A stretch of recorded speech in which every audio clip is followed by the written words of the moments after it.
Just wanted to say thank you for joining us. A couple of acknowledgments. These webinars we put on this spring are hosted by RPI Group.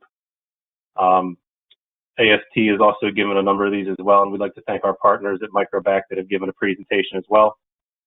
If you've missed any of these presentations, here's where we are in the schedule so far.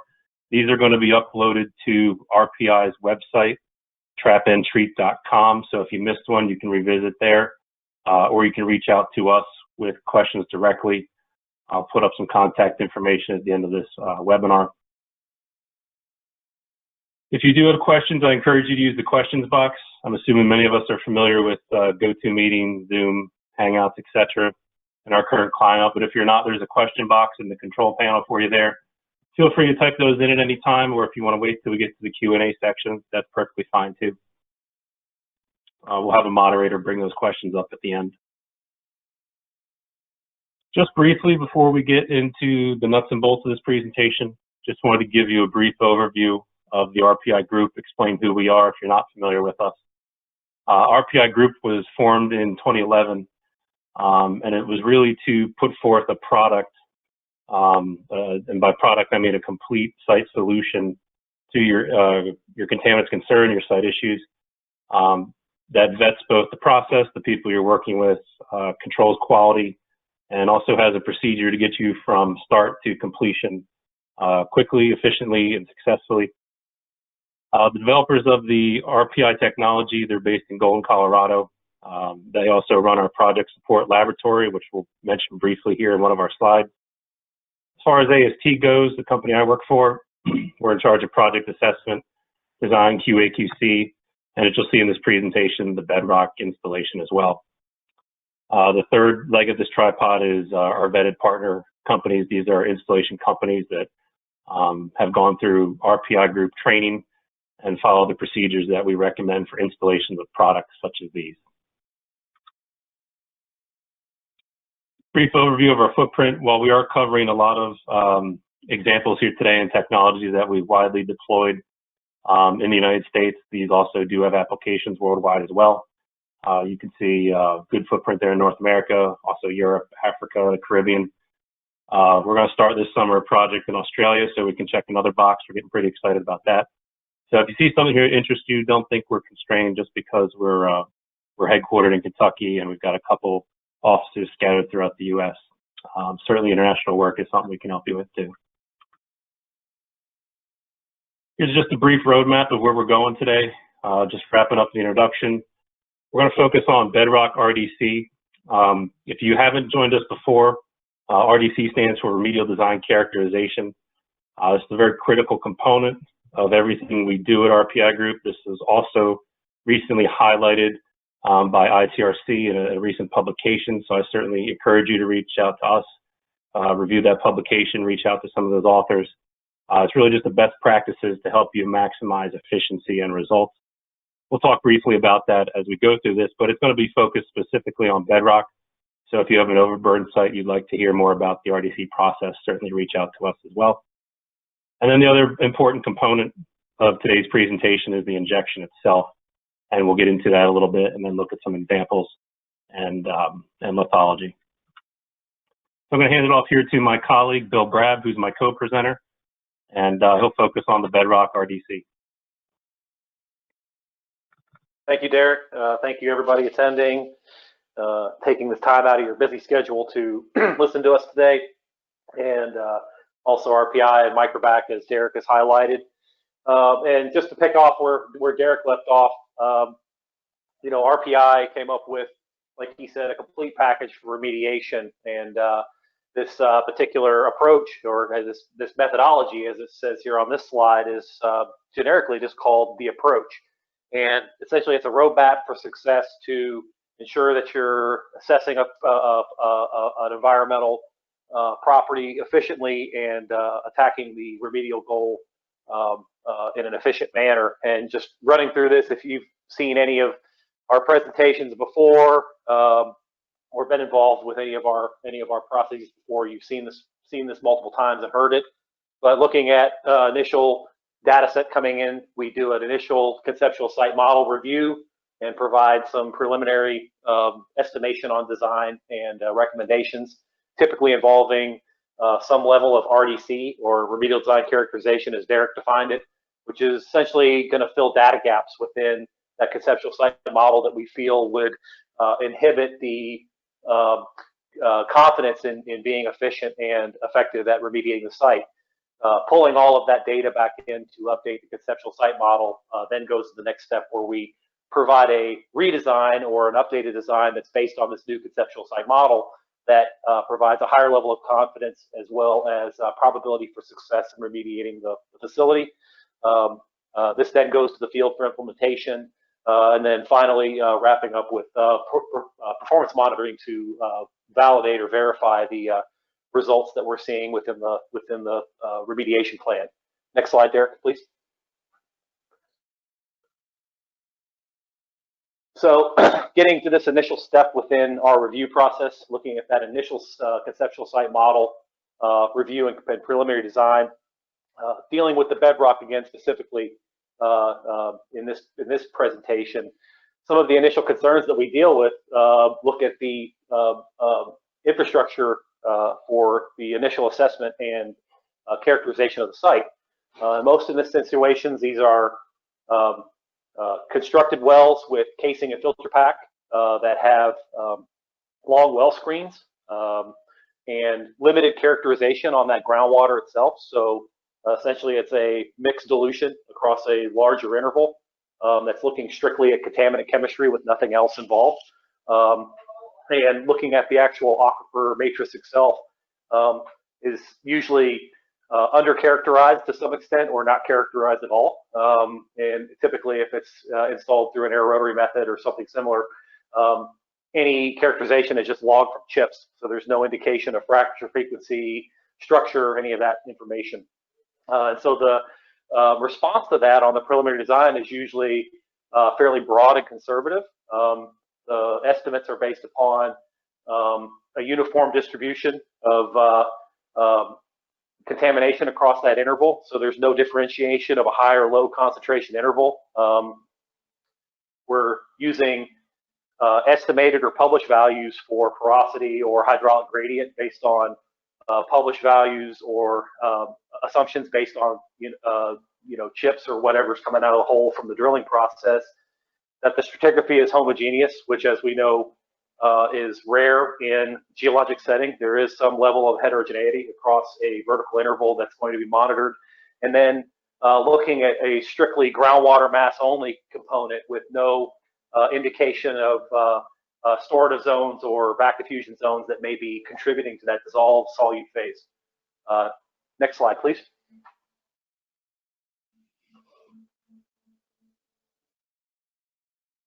So on a scalability assessment, one of the first things that we can look at on a larger footprint site with a little more complexity or variation would be a surface geophysical assessment.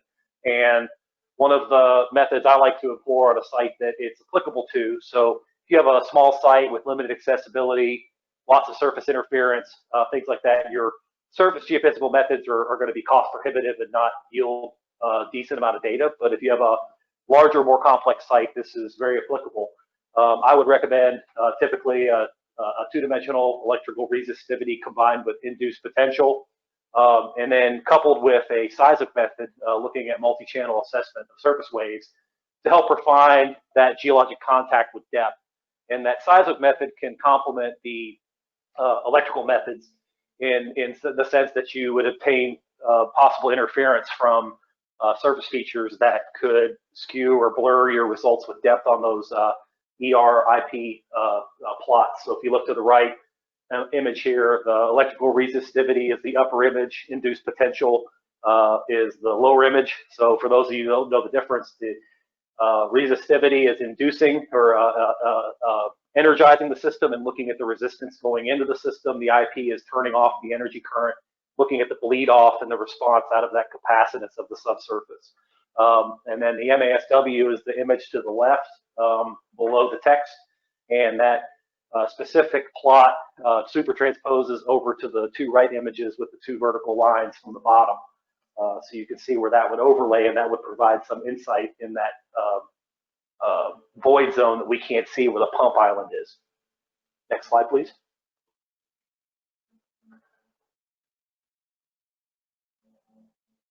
So taking surface geophysical methods helps us to site boreholes, look for potential zones of contaminant fate and transport, potential zones containing water or NAPL, but essentially it helps us to guide where to site boreholes. Again, on a smaller site where surface geophysics are not cost effective or likely to yield any relevant data, we can select our boreholes accordingly based on what we know. But then when we actually go to do new borehole installation, for our purposes specifically, again, we talked about the existing infrastructure being counterproductive to the purpose. So what we want to see first off are rock cores, or basically a similar to using dual tube prior to doing hollow stem auger. And this allows us to see the structure and texture and variation of lithology. We can look at individual intervals, be more scrutinizing of specific features within that specific core. And again, if we're looking at potential of doing forensics or contaminant matrix sampling to look at the potential for back diffusion zones where you have potential storative mass within that aquifer matrix itself, we can pull samples from those respective intervals looking at that core. And then once we move into the next part of the drilling phase, it's going to be to put in surface case open borehole wells for the purpose of both characterization and remediation itself. And so what we want to do is have a surface casing to isolate the confident material from any influence from above in the unconsolidated material. And again, these are multi-purpose points. They're not meant for just looking at dilute dissolved chemistry. They're meant for looking at discrete zones for specific targeted sampling and later on remediation, as we'll see as part of this presentation. Next slide, please. Excuse me. So once the boreholes are installed, we have our rock cores in front of us. We can then take that information with the rock core in front of us. We can apply downhole geophysical tools to get some further information from the borehole about structure, orientation of discontinuities, and identify specific zones that we're interested in targeting for further analysis and even remediation. So looking at your standard tools or your standard details that you would utilize on a downhole wireline tool, we would employ 3-on caliper for the purpose of bore aperture, looking for variation in that borehole size, looking at natural gamma for variation in the geology itself. Same with resistivity and conductivity, and then getting into some of the more additional tests that we could do for helping to further scrutinize some of those details, like optical televiewer and acoustic televiewer. Optical being a 360 camera that helps us to identify discontinuity, orientation, and direction. And then acoustic would be in a situation where the water clarity is too low to utilize the optical tool. You then also use heat pulse flow meter to isolate specific intervals to look for influence of any sort of groundwater transport through a specified interval, whether you have a sink or a spring coming from a specific interval that you're dealing with. Next slide, please. And here we're just going to look at using an actual downhole camera to accompany this geophysical method or prior to doing any aquifer characterization. We can look down the borehole to get an indication of stability of the hole, but then flip it up sideways, looking at the bore wall itself and pan around. Easily orient by putting a string tape or something down the sidewall to know which direction we're looking.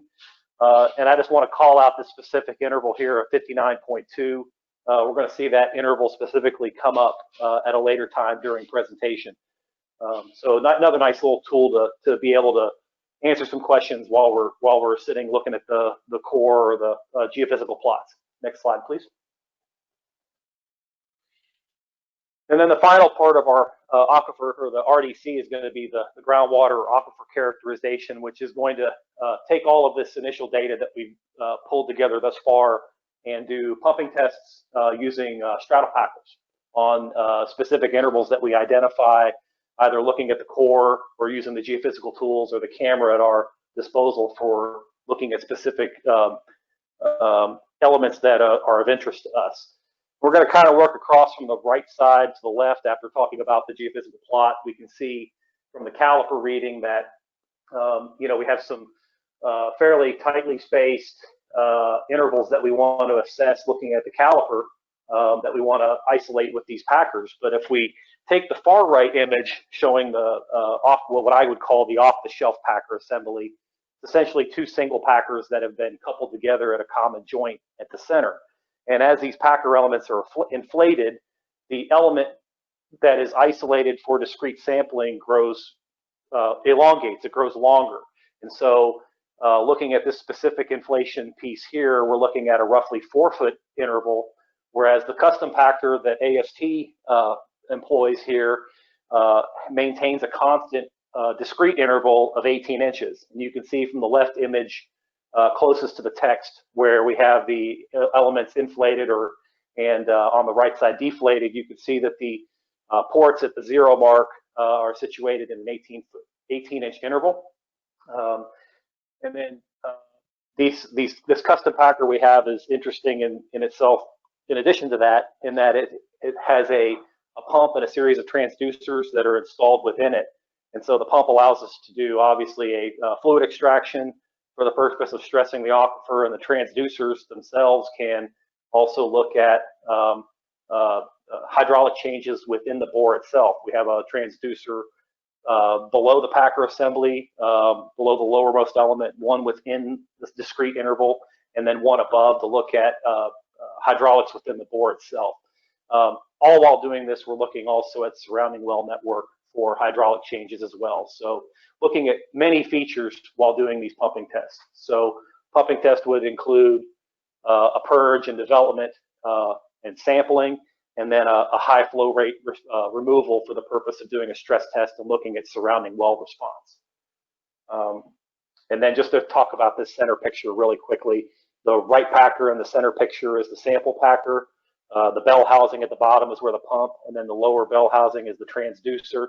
The packer to the left of that with the yellow ring around it, that's the sister packer, which is identical, but it's used for injection. It doesn't have any of the pump or transducer components integrated in that. Next slide, please.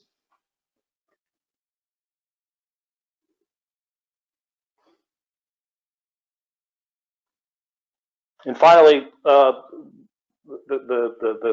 cap of all this is the access to the RPI Group Support Laboratory in Golden, Colorado. We can send these rock core matrix samples or all of the groundwater samples that we have to RPI for analysis at no cost to the project. Looking at VOCs 8260, total petroleum hydrocarbons, dissolved gases, anions, TPH-DRO if you have it, and just added CO2 to the dissolved gas spectrum for one of the analyses that they can run. Then we take all the lab data, the geophysics, the downhole camera, looking at the pumping test data for hydraulic conductivity estimate, interconnectivity, both horizontal, vertical, across the site, and then use all this information to essentially target secondary porosity features, bedding planes, fractures, joints, faults, solution channels, lithologic contact, etc. Next slide, please. Moving into there, we're going to kick off into some intro on the bedrock injection. I'm going to pass back off to Derek, let him handle this part. Thanks, Bill. So the second part of this, after the RDC, is the installation. So everything Bill just talked about on the last slide, that's where we sit down with you as practitioners. We come up with the best design that's going to fit what we've learned through the RDC process. So if we're talking about maximizing distribution, increasing contact, inserting product into envelopes, not just blanketing your site completely, that's really what we just did in the RDC phase. And now we got to find the best way to put it in. And as what we're going to talk about here today is we use, as you saw in that packer picture, very narrow intervals for these injections. So after we go through the RDC phase, we're selecting envelopes, features, fractures, discontinuities, anything in that borehole that we can identify and take a discrete sample from, we can inject in. So again, Bill calls it the sister packer. That's a great way to think of it, because after we characterize it, we can take a very similar packer and go back in and inject it. So I always like to put this slide in a lot of our presentations. I think it's a great way to capture that, you know, regardless of the setting, overburden, transition zone, bedrock, you really, there's going to be very finite areas within the intervals you're looking at that will require loading with the reagent you're working with. And if it's with us, it's probably a Boss 100, Boss 200, Cat 100 product. But this isn't something where we're going to use either low flow or low pressure to tremie or force material into an open borehole and hope that there's formational uptake in the areas we want it to. Obviously, preferential pathways formationally are going to play a big factor in this, and that's a variable we want to take off the table. So that's why we use those packers again. Now, the biggest question we get is, how do you inject using those packers, and why is this system different than things I've used before? Well, just at the outset, we'll look at the heart of the system there. So on the right, in the right picture, that blue pump, that's a Triplex pump, and that's housed inside that Kenworth truck you see on the left there. I'm going to talk about the Triplex there in a second, but that picture on the left is kind of a typical setup if you would see us in the field on a Bedrock site. We probably, you know, we wouldn't have a probe there as you see there on the left, but we would have the Bedrock truck and the injection trailer there with some support trucks. Those two work in tandem, and all that reagent is being forced down hole using that Triplex pump. So if you're not familiar with Triplex pumps, and I would say most of us are probably not, the Triplex pump is a 3-piston pump. You know, that's how it gets its name. Typically used for industrial applications or possibly unconventional gas, depending on the industry that it's being operated in. We've taken that pump and mounted it on a Kenworth T800 truck, and the pump itself is 165 horsepower. It's all positive displacement, and we actually run the pump off the truck's PTO. And that's advantageous because using the PTO, when we need to vary speed of the pump to increase volume or pressures, all we have to do there is shift gears. So it gives us a wide range of capabilities using that vast Eaton Fuller transmission on that truck. And we can operate in a wide range of settings that you're probably going to run into in a Bedrock site. The pump is designed to work with a variety of materials and reagents. It can be serviced fairly easily as far as big pumps go. On the inlet side of the pump, we can maintain product in suspension using energy. And then on the outlet side of the pump, we can actually continually circulate the slurry within the injection rig until it's time to direct it down hole. So the reason I call that out is it's advantageous as you move systematically down that or up from the borehole doing your injections. That allows you to always be ready to inject, and there's not a lot of downtime between intervals other than inflation and checking your transducer settings. Here's a little look at the back of the truck, our control station. Number of valves there, control mechanisms. On the other side of the trailer there on the left, the injection would be taking place. So our crew are constantly communicating via wireless headsets. Here's what I was mentioning a second ago. We were talking about using the truck to vary how much we can inject our flow rates into that formation and pressures that we can generate formationally. It's all tied to the RPM we can generate off that truck and pass through that transmission on the pump. So you'll see in some subsequent slides when we look at formational acceptance of material, you'll be able to see why this is advantageous and why having a wide range of pressures and flow rates is advantageous as fractures and features start to develop for injection.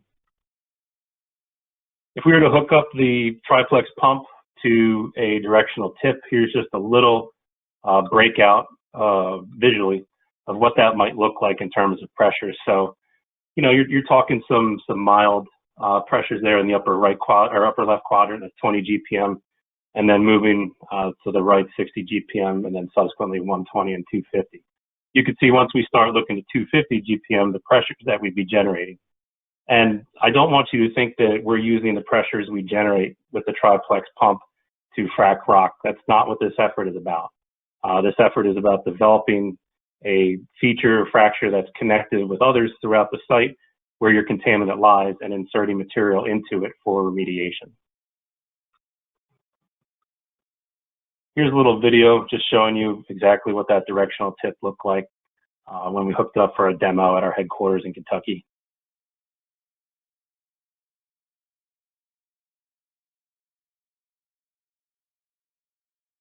So while we might generate significant PSIG within the system, obviously your discharge at the tip is different, much lower typically with system loss. Here's a little look at our injection packer that Bill called out a few minutes ago. Here we are installing the shroud, and we're looking at an inflation video. You're going to see our fresh water come out here in a second.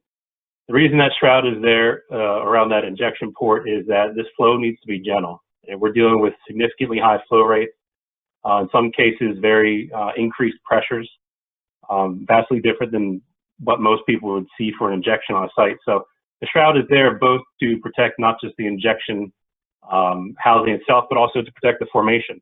Again, we're not trying to crack rock. We want to start these injections as gentle as possible on the formation. The idea here is to use the feature and fracture that exists for us and insert material into it.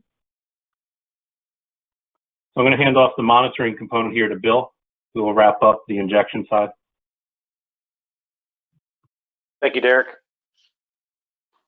So yeah, as Derek has mentioned, moving into the actual installation of material, similar to the RDC, we're going to deploy a series of transducers for monitoring hydraulics within the surrounding formation during any sort of augmentation to a specific injection point.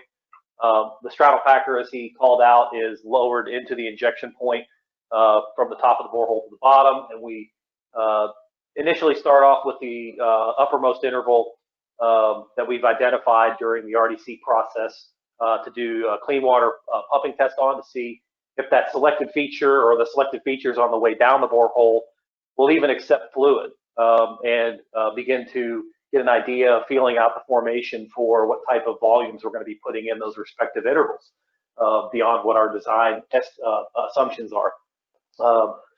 And again, like I said, the freshwater injections will determine what that, not only that dosing or that fluid volume is, but also which intervals are truly going to be utilized for the purpose of remedial injection. And so then as we reach the bottom of the borehole, we're going to switch over to actually implementing slurry injection, and we're going to complete those slurry injections as we are leaving the borehole, tripping on the way back out. Next slide, please. So we get into some busy graphs here, but these are fairly important because they do complement or highlight the reasons why the dynamic ability of the Triplex pump and the configuration we have is so important. So recognizing senior hydrologist Ray Boyle here from our staff that has put together over the years through his Bedrock injection experience a series of graphs here that illustrate injection within different geologic types. And what we're seeing here is a number of the cases that we're dealing with on specific types of geologic material. On the y-axis, the x-axis is going to be what's called a formation resistance factor, which is essentially a normalization of the PSI versus GPM. And what we don't want to get too crazy into how to interpret this or how to discuss it, but the main takeaway from this is to notice the left skew of all the data. And again, as Derek highlighted, we're not trying to frack rock here. We're trying to increase existing porosity and permeability within the formation. So what we want to show here is that even with variable types of geologic materials, it will still typically accept some level of injection. And in this case here, through a data set of roughly 445 data points, you're seeing that most of the data points here fall below this 50 formation resistance factor quotient, as I'm just going to call it. Next slide, please. So now we're taking this entire data set of 445 points, and we're just lumping them all together and looking at what that distribution falls out based on just without looking at the geologic material itself. And again, just another way of visualizing here, and this will be a little clearer later on, but next couple slides. But again, what I want you to take away from this is that we're kind of in this western quadrant under this 50 value of this resistance factor quotient. Next slide, please. And so now I'm taking out the GPM component of this, and we're looking strictly at the pressure. So this is, again, all 445 data points. And so what we do when we assess with the freshwater injection going downhole is try and find out what the likelihood of the formation is to accepting fluid and eventually slurry. And so what we're trying to do is initialize this interval breakdown to accept fluid. And what our general rule or standard operating procedure is around 1200 psi is our make or break point, as we call it, or that we like to define that the formation or the interval will either accept fluid or it won't accept fluid. That's where we're going to make some decisions, is when we're reaching that upper limit of 1200 psi. So again, if you look here, the majority of the data plots tend to fall under that 1200 psi threshold. So a lot of these geologies and intervals that we'll be dealing with are going to fall within a zone of accessibility to us for this type of injection. Next slide, please. And so this now gets into the important part of why the Triplex is so powerful as a tool and why it's valuable to this particular aspect of remediation. So the picture on the right-hand side is that image I had mentioned to you earlier to keep in your mind, coming from the downhole camera, of that really tight interval that we saw within this basaltic unit up in the Northeast. I believe it's in Connecticut, if I recall. And what we have here on the graph on the left-hand side is, again, now we've switched to the y-axis being the PSI versus GPM formation resistance factor. And what's happened here in this particular, this is an actual injection site where we initialized remediation at this specific interval. And the freshwater injection was initiated at 25, gallons per minute. And we got to this upper threshold of 1200 psi.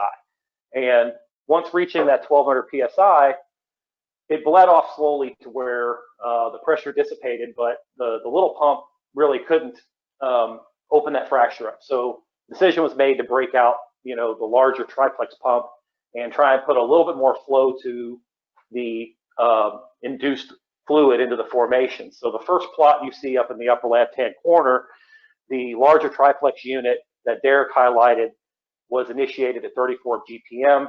We reached the upper pressure threshold of 1200 psi and then monitored the pressure as it bled off with time to a lower reading. We could then reinduce flow into that feature, and eventually ending up with several data points where our upper level flow limit was around 72 gallons per minute, but the pressure to keep it going into the formation was 750 psi. So that fracture had then developed enough to begin to accept more and more fluid, and it took less and less pressure as we did the progression of that freshwater injection. We now go to the next line above that in black, which is 34 gallons per minute, 680 psi. We've now switched over to a slurry. And so now we've added a density factor and a particulate to the feature. And so again, we need this variability in pressure and flow rate based on the table that Derek showed you to be able to initiate the flow. And then as we've gained through experience, we need to maintain somewhere around a 300 to 400 psi pressure on the formation to ensure we're getting distribution out and away from the point of injection and not just following a preferential pathway. So essentially, as that feature begins to develop, break down, open up, and accept slurry, the pressure is going to drop off. We have to constantly keep bumping up the flow rate in order to maintain that pressure, maintain that distribution, and keeping that slurry suspension moving through the formation. So what you see is that downward curve of 3 plots going to the gray lines. We've now bumped up to a higher flow rate with a decreasing pressure. And then once that gray line stops, that's the end of a batch. We have to stop and remix and do another batch. And so then the green plot is the additional material that was designed for that interval that we had to put in, but after we had to rebatch that up to have enough material to equate that total. And then just to finalize on that specific graph, our typical injection volume for a bedrock application is going to be somewhere in the 150 to 200 gallon range of prepared slurry. But the takeaway from the graph on the left is to show why the variability and dynamic capability of that pump system is so critical to making sure that you can get the material out and distribute it the proper way through the formation. Next slide, please. Representation regionally of where these sites fall out within the domestic U.S. Next slide, please.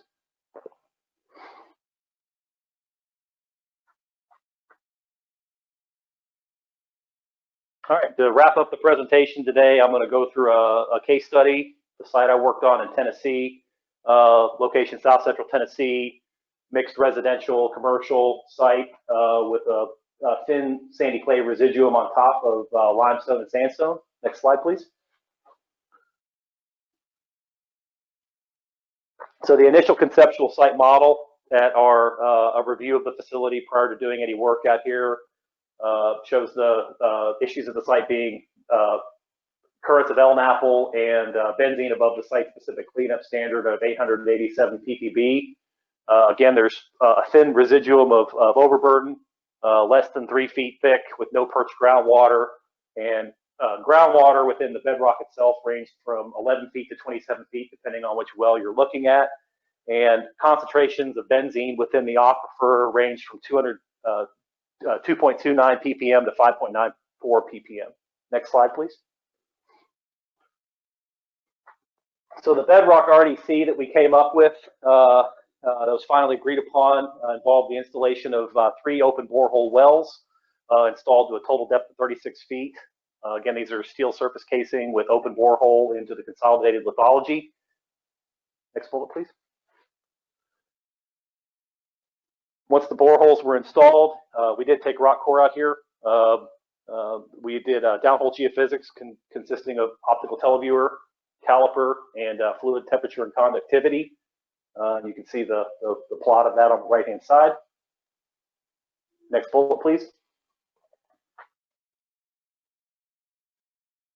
Coming in with that straddle packer for the aquifer characterization we talked about earlier. This is just looking at the wellhead with the assembly to get the tool downhole and connected for electrical and fluid access. Again, looking at discrete intervals and transducers within the hole. And then finally, update to the conceptual model that we found from this data showed that the LNAPL and higher benzene concentrations were isolated on a perch zone right at that sandstone to limestone interface.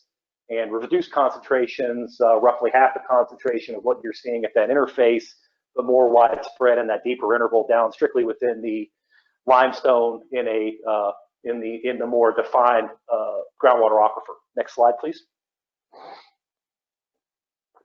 So just some highlights that I like to call out. You know, it's always interesting to look at the data both in the field and once you get back to the desk and start really crunching the numbers. This is the live plot that you would see from the transducer monitoring in a surrounding well while pumping on an injection or characterization well.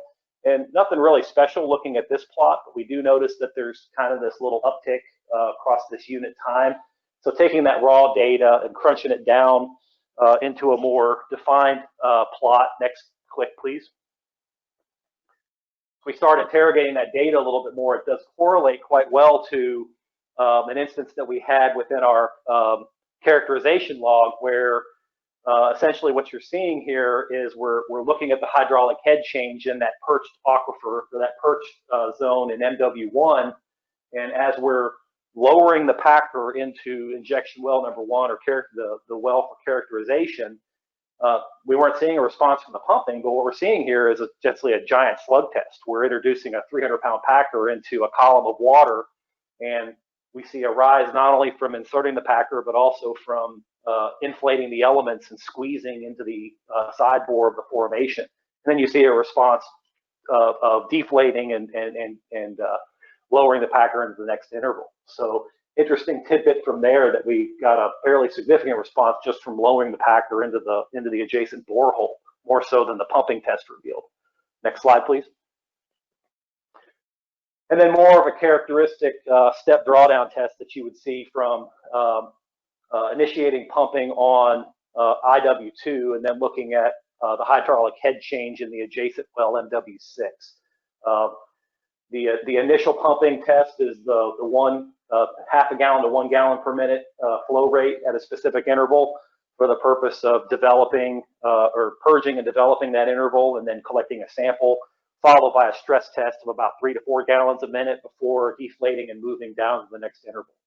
So you can see this nice stair-step connection monitoring that we did in the surrounding point for looking at horizontal connectivity as well as vertical connectivity.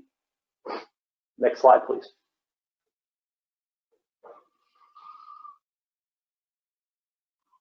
So taking all this information back, again, getting to the remedial goals for the site, primarily the objective here was to eliminate the presence of LNAPL or the occurrence of LNAPL in the wells, looking at reducing the groundwater plume below the site-specific cleanup levels, and then showing a downward trend via performance-based monitoring. Next slide.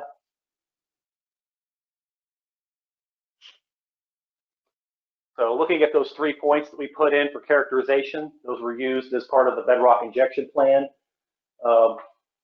Number of injections and loadings of BOSS 200 varied based on the point and the interval that we were working within.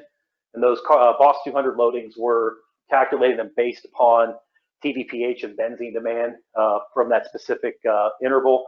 The aperture size of the intervals that we looked at were used to estimate total volume of material needed for installation as well as present within the aquifer, and then just putting in a level of safety for ensuring that we reach the goal in a one visit remedial approach was 2 for the outlying wells, but the one closest to the building was a little bit more aggressive for the purpose of accounting for mass below the building that we couldn't account for in our characterization.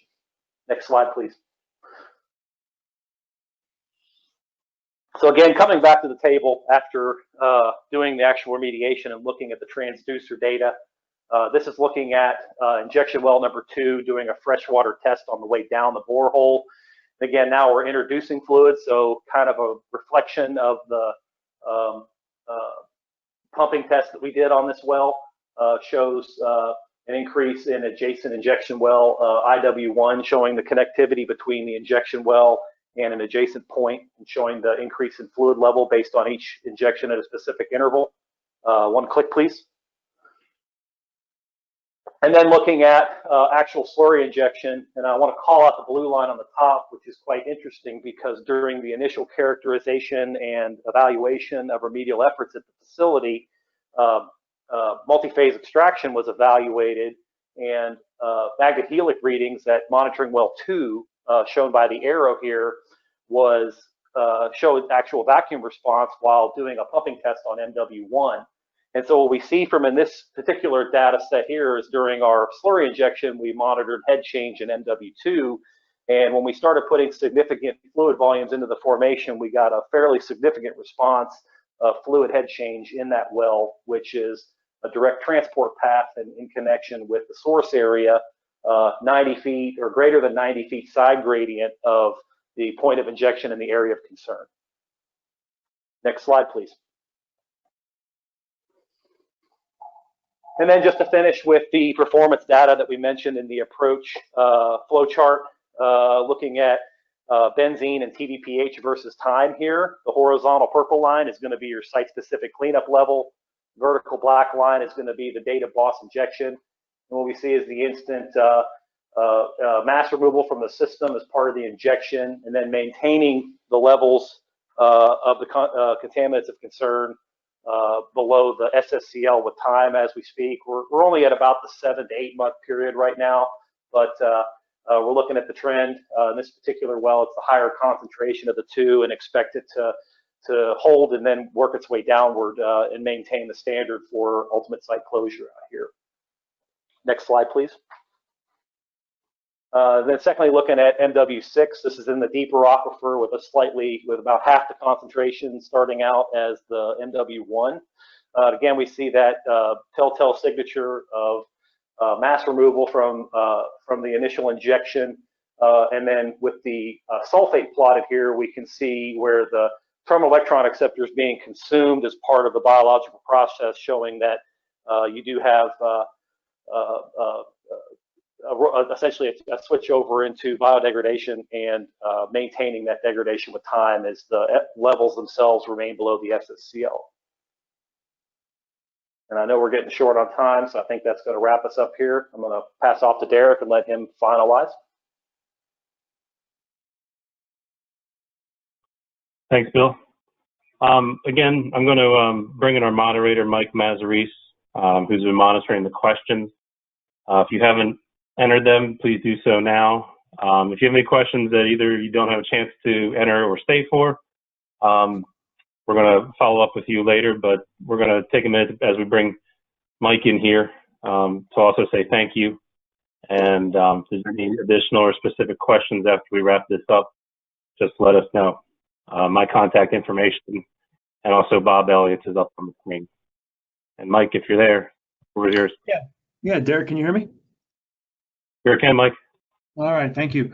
So we've got a couple questions to get us started.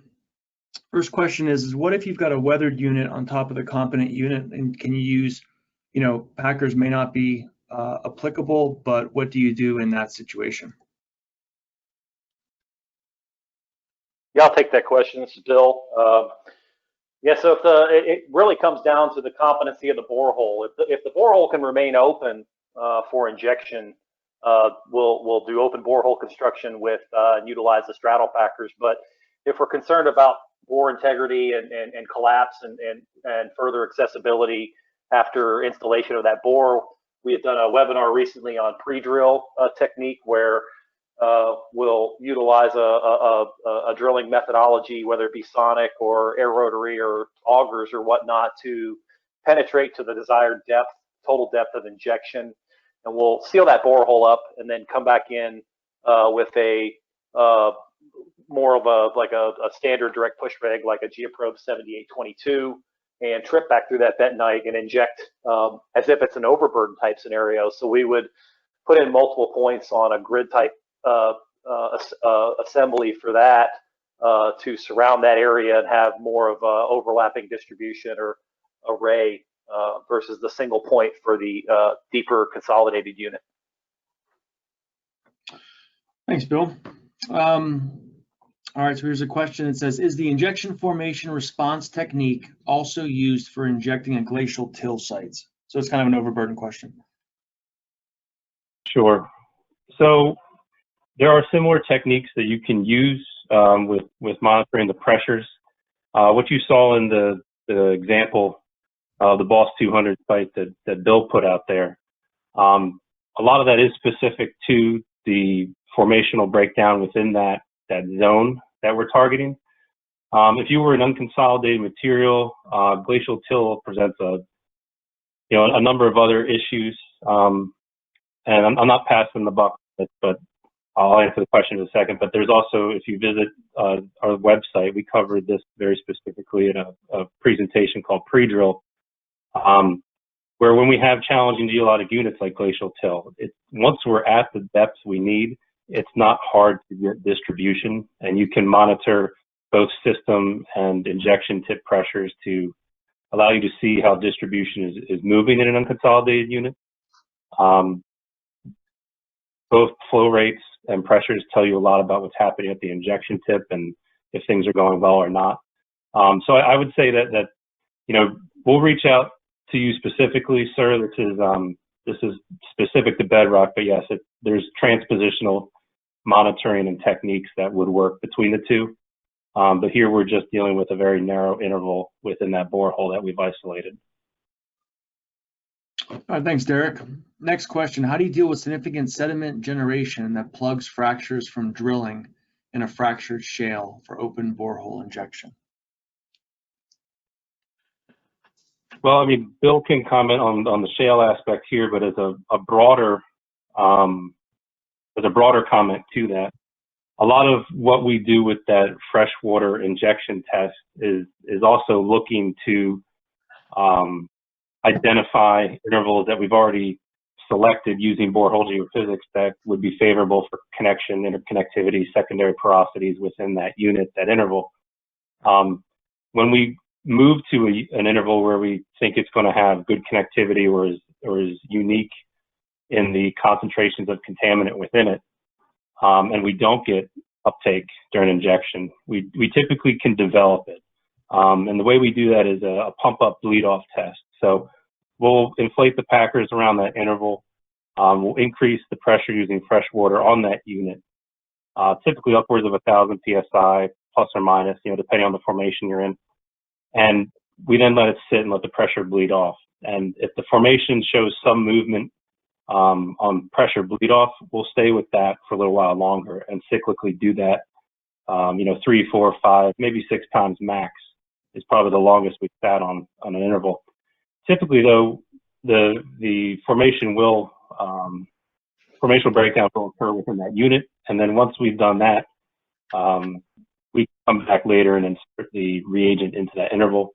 Just as a brief example, we had a Northeast site, I believe it was about 2 years ago, where we selected an interval and it was barely doing 0.3 of a gallon per minute on our first pump up bleed off test. And by the time we completed 5 of them, it was producing over 30 GPM. So it is doable.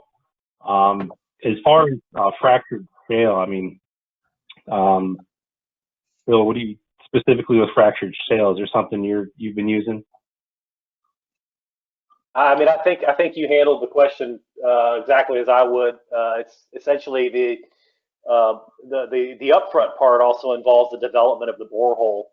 So as part of the drilling process, the boreholes do need to develop for the completion of any sort of drilling activity in order to clean out any remnant material, and then for if something's remaining within the fractured shale or intervals that like you're talking about, those typically can be developed and opened up as part of this injection process. Again, this is we're dealing with some flows and pressures that are a little bit above and beyond what the standard application that's typically used on a facility are limited by. So I think the second half of my answer is right in line with what Derek said, but I would say that the follow-up to that, or the additional piece, would be the initial developing of that well would probably help with a lot of that stuff as well, if you've got a decent groundwater yield and borehole fill to get that new feature prepped and ready for accessibility. Sure, and just to add another comment there too is, every has a slightly different approach on how long we can leave open boreholes from both duration and length. Everything we're dealing with here has to be an open borehole. So in some cases, as Bill said, we may be coming onto an older hole. My home state, we can do a pretty long time in between having to complete a well once we've drilled it, but that's not the case in every state. So if you do inherit, even a narrow or lengthy open borehole unit that's heavily, sedimented in, there's a good chance that we can rehab it. The other thing too to mention in highly fractured shale, especially, the borehole geophysics is also going to help us greatly. There could be significant vertical flow within that unit if it's highly fractured, and we may have to be very, picky and choosy. It has to be very selective on which units we use, because we don't want to start injecting and have high vertical connectivity within the formation, because then we're not achieving that seal and lateral distribution. So a lot of this can be addressed, I think, in the combination of geophysics, also the pump test. Okay, well, one last question here. It's kind of a long one. So you had indicated that you estimate volume into a single injection fracture. You had indicated that you estimate volume into a single injection fracture by knowing fracture aperture. What do you assume for radius that the slurry will migrate, and do you assume a 360-degree movement?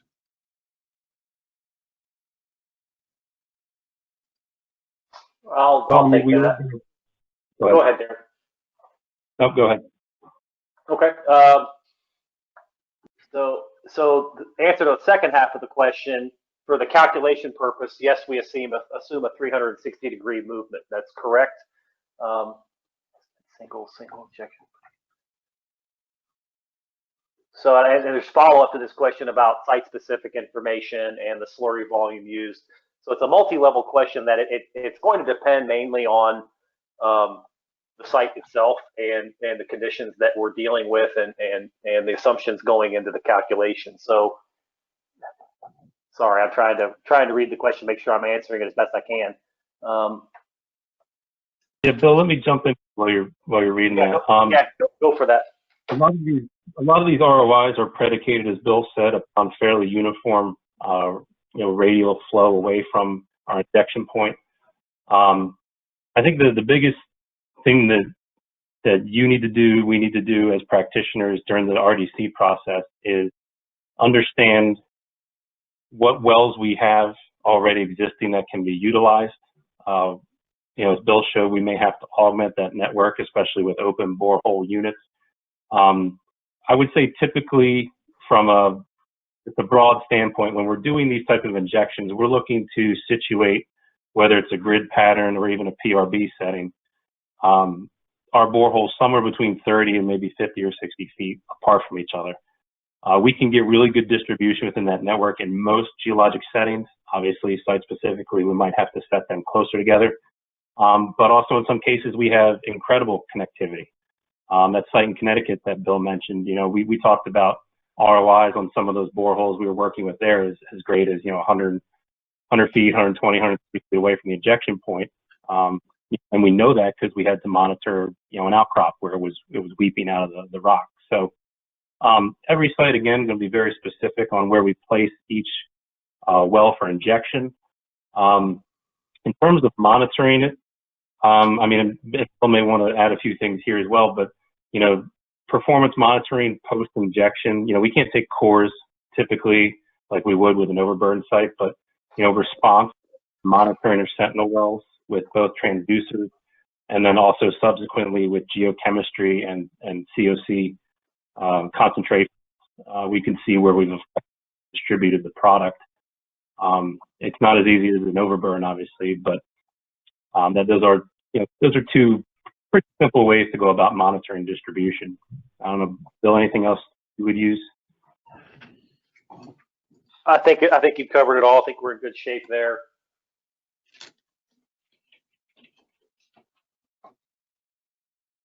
Okay, well, that's all the questions that came in. Hand it back to you guys. Thanks, Mike.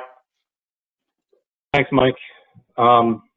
So I'll say our goodbyes here in just a second. I do want to again thank you for your time. We have our last webinar coming up next week, Tuesday, May 26th. Again, we're going to have a morning and afternoon if you're in the U.S. a morning and afternoon. Topic's actually going to be led by Mike, who you just heard from. It's going to be on PRB design and installation, reducing mass flux by promoting contact in situ. So that'll wrap up our spring webinar series. We do thank you for your time. Hope to see you next week. And everybody have a great day and a great week. And hopefully you can enjoy some nice weather. Take care. Thank you, everyone.